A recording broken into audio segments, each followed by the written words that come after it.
খুবই সুন্দর প্যান্ডেল তোমরা দেখছো। এবছর এদের নিবেদন হচ্ছে, এবছর এরা বানাচ্ছে লোটাস টেম্পল। জলের মধ্যে পুরো প্যান্ডেলটা হচ্ছে, তোমরা দেখতে পাচ্ছ। পুরো জায়গাটা দেখো, অসাধারণ সুন্দর জায়গা, পুরো পুকুর। আর তার মধ্যে এইখান দিয়ে অ্যাকচুয়ালি যাওয়ার রাস্তাটা তৈরি হচ্ছে, মানে যখন প্যান্ডেলটা কমপ্লিট হয়ে যাবে, এটা দেখো এই রাস্তাটা দিয়ে যাবে সবাই, এই পুকুরের মধ্যে দিয়ে রাস্তাটা তৈরি হচ্ছে। আর এইখানে আমরা পেয়ে গেলাম কতগুলো রাজহাঁস। দেখো একটা অসাধারণ সুন্দর হাঁসগুলোকে দেখো, রাজহাঁসের ডাক দেখো, রাজহাঁসগুলোকে। একটা অসাধারণ সুন্দর প্যান্ডেল, সাথে রাজহাঁস তোমাদের দিচ্ছে লোটাস টেম্পল। খুব সুন্দর একটা প্যান্ডেল দেখো, তোমাদের দেখাচ্ছি রাজহাঁসের সাথে। তো তোমরা এবারে যারা যারা আসবে জিরাটে রাজহাঁস দেখতে, লোটাস টেম্পল দেখতে এলে রাজহাঁস তোমরা অবশ্যই দেখতে পাবে। দেখো কি সুন্দর রাজহাঁসের ডাক, প্রথমবার দেখো।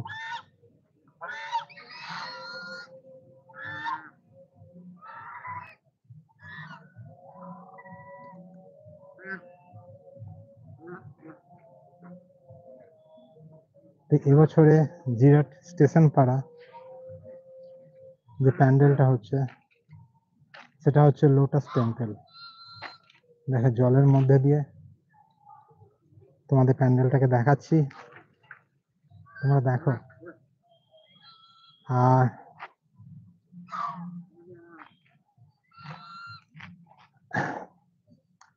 তোমরা যদি চ্যানেলে নতুন হয়ে থাকো, চ্যানেলটাকে অবশ্যই সাবস্ক্রাইব করো।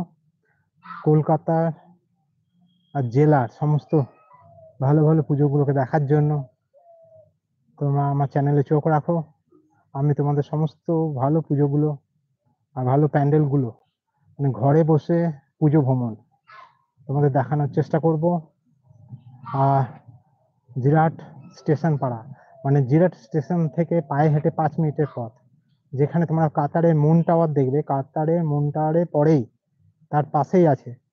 এর আগে বছর এরা বানিয়েছিল আদিযোগী, আর এবছর এদের বানাচ্ছে লোটাস টেম্পল। দেখো কি সুন্দর রাজহাঁস। এখানে এলে তোমরা আরেকটা জিনিস অবশ্যই দেখতে পাবে, যদি লোটাস টেম্পল দেখতে আসো, তো লোটাস টেম্পলের সাথে দেখো রাজহাঁসও দেখতে হবে। দেখো এই প্রথমবার দেখছি রাজহাঁস যেগুলো খাচ্ছে, দেখো রাজহাঁসটা কিভাবে, দেখো রাজহাঁস কি সুন্দর খাচ্ছে, দেখো ঘাস খাচ্ছে রাজহাঁস। অ্যাকচুয়ালি কিন্তু লোটাস টেম্পল, কিন্তু লোটাস টেম্পলের সামনে এরকম অনেক রাজহাঁস তোমরা দেখতে পেয়ে যাবে। এই দেখো কি সুন্দর রাজহাঁসের ডাক দেখো।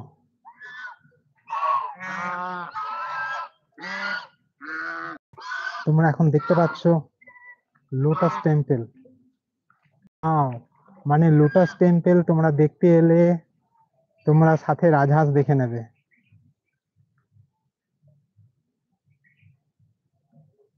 এটা হচ্ছে জিরাট স্টেশন পাড়া। জাস্ট অসম্ভব সুন্দর একটা মঞ্চে রাজহাঁস ভেসে চলেছে, এক ঝাঁক রাজহাঁস। কবির কবিতা, আর পুরো যেন জলের মধ্যে তুলি দিয়ে একে রং করা হয়েছে। এই লোটাস টেম্পল যারা যারা দেখতে আসবে সাথে রাজহাঁস ফ্রি, মানে রাজহাঁস দেখবেই তোমরা। এখানে এই পুকুরটার মধ্যেই এই হাঁসগুলো থাকে। আমি এখানে একজনকে জিজ্ঞেস করলাম, ওরা বললো এই পুকুরেই এই রাজহাঁসগুলো থাকে। এই বড় পুকুরটা তোমরা দেখতে পাচ্ছ চারধারে। এই দেখো ওদের মনে হয় খাবার টাইম হয়ে গেছে, ওরা এই পারে চলে গেল। এক ঝাঁক রাজহাঁস। তো তোমরা জিরাট স্টেশন পাড়া যখন এই লোটাস টেম্পলটা দেখতে আসবে, তো লোটাস টেম্পলের পাশেই এই যে পুকুরটা আছে, এই পুকুরের মধ্যিখানে খুব সুন্দরভাবে দেখো প্যান্ডেলটা তৈরি হচ্ছে। বাঁশের কাজ প্রায় কমপ্লিট, প্লায়ের কাজও হয়ে গেছে। একটা অসাধারণ সুন্দর লাগবে এই পুকুরের মধ্যিখানে এই মন্দিরটা। হুম। তো এবছর জিরাটে আসতেই হবে তোমাদের।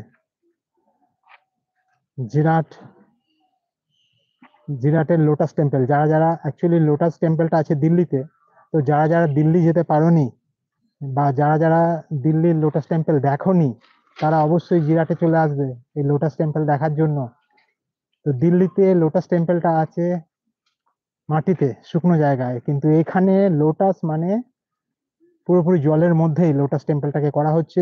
এর আগে বছর এদের বানিয়েছিল তোমার আদিযোগীর মন্দির, আমরা দেখিয়েছিলাম তোমাদের।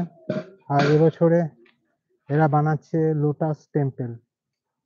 ওকে, আরেকবার বাই ফ্রেন্ডস, দেখা হচ্ছে পরের ব্লগে।